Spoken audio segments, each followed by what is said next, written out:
ଆମେ memory power ବଢେଇ ଦେବୁ, ଆମେ ଆମ ଆଇକ୍ୟୁ ପାୱାରଟାକୁ ବଢେଇ ଦେବୁ, ଆମକୁ କିଛି ମେଡିସିନ ଦିଅନ୍ତୁ। ସେମିତି କିଛି ମେଡିସିନ ନଥାଏ। ସେଇଟା ହଉଛି ଗୋଟେ ଭୁଲ ଧାରଣା ଯେ ଆମେ କିଛି ମେଡିସିନ ଖାଇ ମେମୋରି ବଢେଇ ଦେବୁ। ଯଦି ମେମୋରି ବଢେଇବାକୁ ଚାହୁଁଛନ୍ତି ମେଡିସିନ କିଛି ଦରକାର ନାହିଁ, ବହୁତ କିଛି ମୁଁ ଉପାୟ କରିବି। ଆପଣ ଚାହିଁଲେ ଆପଣଙ୍କ ମେମୋରି ବଢି ପାରିବ। ସ୍ମୃତି ଶକ୍ତି କିମ୍ବା ସ୍ମରଣ ଶକ୍ତି କିମ୍ବା ମେମୋରି କହିବାକୁ ଗଲେ ଗୋଟିଏ ୱାର୍ଡ, ଗୋଟିଏ ଶବ୍ଦ, କିନ୍ତୁ କେମିତି ସେଇଟା ହୁଏ ଗୋଟିଏ ପିଲାଠୁ ଆରମ୍ଭ କରିକି ବୃଦ୍ଧ ପର୍ଯ୍ୟନ୍ତ ସେ ମେମୋରିରେ କଣ କଣ ଚେଞ୍ଜେସ୍ ଆସେ, ସେ ମେମୋରି ବ୍ରେନର କୋଉ ଜାଗାରେ ଥାଏ, କଣ କଣ କେମିକାଲ୍ସ ତା ପାଇଁ ଥାଏ, ତାର କଣ ନେଟୱାର୍କ ଥାଏ ବ୍ରେନ ଭିତରେ, ତାର କଣ ପାଥୱେ ଥାଏ ମେମୋରିର, ସେଇଟା ଜାଣିବା ବହୁତ ଡିଫିକଲ୍ଟ ଏବଂ ବହୁତ କଷ୍ଟ। ବହୁତ ସମୟ ଡାକ୍ତରମାନେ ବି ତାକୁ ବୁଝିବା କଷ୍ଟକର ହେଇଥାଏ। ତେଣୁ ମେମୋରି ଶବ୍ଦ କହିବା ଯେତିକି ସହଜ, ତାକୁ ବୁଝିବା ସେତିକି କଷ୍ଟ। କିନ୍ତୁ ଆପଣଙ୍କୁ ମୁଁ ବହୁତ ସର୍ଟରେ ସୁବିଧାରେ ବୁଝିବା ଲାଗି ମୁଁ ଦିପଦ କହିବି। ସାଧାରଣତଃ ମେମୋରି ଆମ ବ୍ରେନର ଗୋଟେ ଜାଗାରେ ଥାଏ, ଯାହା ପାଇଁ ବିଭିନ୍ନ ପ୍ରକାର ଷ୍ଟ୍ରକ୍ଚର କିମ୍ବା ବିଭିନ୍ନ ପ୍ରକାର ନେଟୱାର୍କ କିମ୍ବା ବିଭିନ୍ନ ପ୍ରକାର ପାଥୱେ ଥାଏ ଏବଂ ସେଇ ମେମୋରିକୁ ଫଙ୍କସନ କରିବା ଲାଗି, ତାକୁ କାର୍ଯ୍ୟକାରୀ କରିବା ଲାଗି ବିଭିନ୍ନ ପ୍ରକାର କେମିକାଲ୍ସ କିମ୍ବା ନ୍ୟୁରୋ ଟ୍ରାନ୍ସମିଟର ଥାଏ। ସାଧାରଣ ଭାଷାରେ ଆମେ କହିବାକୁ ଗଲେ ମେମୋରି ଦୁଇ ଭାଗରେ ଆମେ ବିଭକ୍ତ କରିଥାଉ। ଗୋଟେ ହେଉଛି ସର୍ଟ ଟର୍ମ ମେମୋରି ଏବଂ ଗୋଟେ ହେଉଛି long term memory. Short term memory କଣ, ଆମ ବ୍ରେନର ସାମ୍ନା ଭାଗରେ ଥାଏ, ଯୋଉଟାକି ଆମେ ପ୍ରିଫ୍ରଣ୍ଟାଲ କର୍ଟେକ୍ସ କହିଥାଉ କିମ୍ବା ଡର୍ସୋ ଫ୍ରଣ୍ଟାଲ କର୍ଟେକ୍ସ ବି ଆମେ କହିଥାଉ। ଲଙ୍ଗ ଟର୍ମ ମେମୋରି ଆମ ବ୍ରେନର ପଛ ଭାଗରେ ଥାଏ, ଯୋଉଟାକି ଆମର ବାସାଲ ଗାଙ୍ଗ୍ଲିଆ ହେଲା କିମ୍ବା ସେରେବେଲମ ହେଲା, ଟେମ୍ପୋରାଲ ଲୋବ ହେଲା, ଏଇ ଜାଗାରେ ଆମର ଲଙ୍ଗ ଟର୍ମ ମେମୋରି ଥାଏ। ଏବଂ ଯେତେବେଳେ ସର୍ଟ ଟର୍ମ ମେମୋରି ଆମେ ଯୋଉଟା ଶିଖୁ ଏବଂ ଧୀରେ ଧୀରେ ପ୍ରୋସେସିଂ ହେଲା ଲଙ୍ଗ ଟର୍ମ ମେମୋରି ଯାଏ, ତେଣୁ ସର୍ଟ ଟର୍ମ ମେମୋରିକୁ ଲଙ୍ଗ ଟର୍ମ ମେମୋରି କନଭର୍ଟ କରିବା ଲାଗି ଗୋଟେ ହିପୋ କ୍ୟାମ୍ପସ ବୋଲି ଗୋଟେ ବ୍ରେନରେ ଜାଗା ଥାଏ। ସେଇ ଜାଗାଟା ହିଁ ଆମର short term memory long term memory convert କରିଥାଏ ଏବଂ ପରେ ଲଙ୍ଗ ଟର୍ମ ମେମୋରି ଆମର ସେରେବେଲମ, ଟେମ୍ପୋରାଲ ଲୋବ କିମ୍ବା ବାସାଲ ଗାଙ୍ଗ୍ଲିଆ ଷ୍ଟୋର ହେଇକି ଥାଏ। ଆମେ ଏଇ ଯୋଉ ସ୍ମୃତି ଶକ୍ତି କିମ୍ବା ସ୍ମରଣ ଶକ୍ତି ବଢିଆ କଥା ଆମେ କହୁଛେ, ବହୁତ କିଛି ତାର ଜିନିଷ ଯାହା ମାନିବାକୁ ପଡିବ। ପ୍ରଥମ କଥା ହଉଛି ସେମିତି କୌଣସି ମେଡିସିନ ନାହିଁ ଯୋଉ ସାଧାରଣ ଲୋକମାନେ ଆସି ପଚାରୁଛନ୍ତି କିମ୍ବା ବହୁତ ସମୟରେ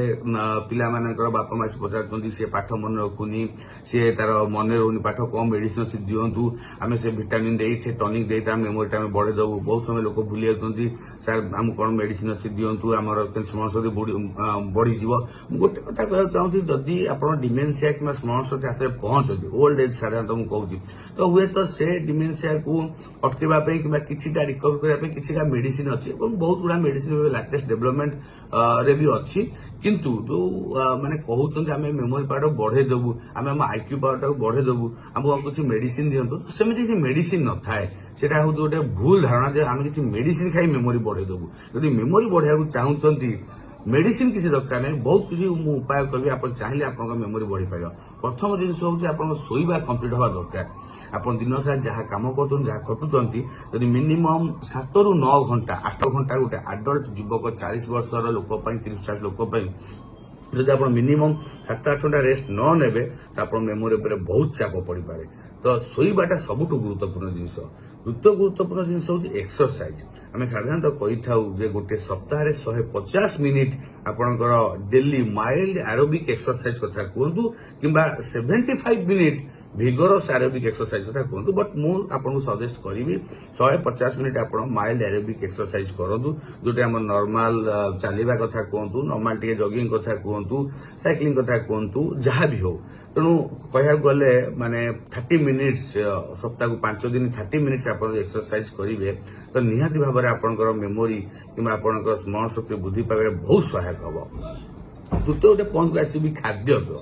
ଖାଦ୍ୟପେୟର ନିୟମିତତା ଏବଂ ସନ୍ତୁଳିତତା ନିହାତି ଦରକାର। ଯଦି ଆପଣ ଭଲ ପ୍ରୋଟିନ ଯୁକ୍ତ ଖାଦ୍ୟ ଖାଇବେ, ଯୋଉଟା କି ଆମର ବ୍ରେନରେ ଯୋଉ କେମିକାଲ୍ସ ଥାଏ, ଯୋଉଟା ମୁଁ କିଛି ସମୟ କହୁଥିଲି ଏଷ୍ଟିଲ କୋଲିନ ହଉ କିମ୍ବା ଗ୍ଲୁଟାମେଟ ହଉ କିମ୍ବା କ୍ୟାଟେକ୍ଲାମିନ୍ସ ହଉ, ସବୁ କୋଉଠି ନା କୋଉଠି ଗୋଟେ ପ୍ରୋଟିନ ସିନ୍ଥେସିସ୍ ହେଇକି ସେଠୁ ହୋଇଥାଏ। ପ୍ରୋଟିନର ସବୁ ଗୋଟେ ପ୍ରଡକ୍ଟ। ତେଣୁ ଆପଣ ଯଦି ହାଇ ପ୍ରୋଟିନ ଡାଏଟ୍ ଖାଇବେ, ତ ନିହାତି ଭାବରେ ସେଇଟା ବି ଆମର ସ୍ମରଣ ଶକ୍ତି ଉପରେ ବହୁତ କିଛି ଭଲ ପ୍ରଭାବ ପକେଇଥାଏ। ତଥା ଆପଣଙ୍କର ଯୋଉ ଆମର ବ୍ରୋକୋଲି ରହୁଛି, ବିଭିନ୍ନ ପ୍ରକାର ଅକ୍ରୋଟ ରହୁଛି, ବିଭିନ୍ନ ପ୍ରକାର ପଲସେସ୍ ରହୁଛି, ଏବଂ ଭେଜିଟେବୁଲ୍ସ ବି ଯାହା ବିଭିନ୍ନ ପ୍ରକାର ରହୁଛି ତେଣୁ ଏଇ ସବୁ ଭେଜିଟେବୁଲ୍ସ ପଲସେସ୍ ଜିନିଷ ଏସବୁ ଜିନିଷ ଆପଣ କିଛି ମାତ୍ରାରେ ଖାଇବେ ଡ୍ରାଏ ଫ୍ରୁଟ୍ସ ବହୁତ ସମୟରେ ଡାର୍କ ଚକୋଲେଟ୍ ଯୋଉଠି ସେରୋଟୋନିନ୍ ଗୋଟେ ଥାଏ କେମିକାଲ୍ସ ତେଣୁ ଏସବୁ ଜିନିଷ ଆପଣଙ୍କ ସ୍ମରଣ ଶକ୍ତି ପାଇଁ ଗୋଟେ ଭଲ ଜିନିଷ ଏବଂ ଯଦି ଆପଣ ମାନେ ସବୁବେଳେ ପାଇଁ ଚେଷ୍ଟା କରିବେ ଯେ लो कार्बोहाइड्रेट और लो फैट डाइट खाइले कहीं ସେଇଟା କଣ ହବ ନା ବ୍ରେନ୍ सर्कुलेशन टाକୁ बहुत मात्रा कमे दो जोटा कि मेमोरी धीरे धीरे कमिबारे भी असुविधा धीरे धीरे भी कमी पारे तेणु हाई प्रोटीन डाइट आम खाइबा द्वितीय जिन हूँ सब मुख्य जिन हूँ सब बेले आम गोटे सोशियालाइज होकर रहा आपड़ जब आइसोलेट होते आपंकर ब्रेन में प्रेसर बढ़ डिप्रेशन बढ़ चिंता बढ़ सोशियालाइज हवा समस्त सहित आम इंटराक्शन करवा कहीं पिला कही था जन्म है बेले पिला बुद्धि हाँ लगे आप पिला सहित सब कथा हूँ सोशियालाइज करूँ पिला अन्य सहित कथा खेल दिखाँ कहीं से सब जिन द्वारा कौन होता है ब्रेन जो कहली जो किसी स्ट्रक्चर नेटवर्क से धीरे धीरे गोटे एक्सरसाइज नेटवर्कटा बढ़ी थाए तेणु सेटा गोटे उपाय जे आप सोशियालाइज हे लोक सहित इंटराक्ट करेंगे तो सेटा भी आप मेमोरी को भी वृद्धि करें